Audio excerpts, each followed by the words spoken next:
बलूचिस्तान में बिजली की किल्लत का बहरान संगीन हो गया। किस्को ने बिजली की लोड शेडिंग के दौरानिये में इजाफा कर दिया। कोयटा में 10 घंटे की लोड शेडिंग ने शहरियों की जिंदगी अजीरन कर दी। तिब्बी, दादर, नसीराबाद, जाफराबाद, तुर्बत में भी 12-12 घंटे लोड शेडिंग की जा रही है। किस्को जराये के मुताबिक बलूचिस्तान में किस्को को 2300 मेगावाट बिजली की जरूरत है, जबकि सूबे को बमुश्किल 600 मेगावाट बिजली मिल रही है। 1700 मेगावाट की कमी के बायस किस्को ने सूबे में बिजली की लोड शेडिंग में 1 से 2 घंटे का इजाफा कर दिया। कोयटा में बिजली की लोड शेडिंग का दौरानिया 7 से 10 घंटे हो गया, जबकि जिला हेडक्वार्टर में 12 घंटे, जराई फेडर्स पर 18 घंटे की लोड शेडिंग की जा रही है।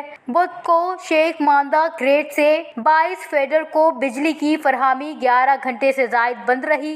गर्मी में बिजली की तवील बंद से शहरियों को मुश्किलात का सामना है। किस्को हुकाम का कहना है कि सूबे में बिजली वाफिर मिकदार में मौजूद है, लेकिन जिन इलाकों में वसूली की शरह कम है वहाँ ज्यादा लोड शेडिंग की जा रही है। इस हवाले से शहरियों का कहना है कि कोयटा में बिजली के नादंदगान के खिलाफ भरपूर कार्रवाई करें, मगर बिल अदा करने वालों को मुकम्मल बिजली फराहम की जाए।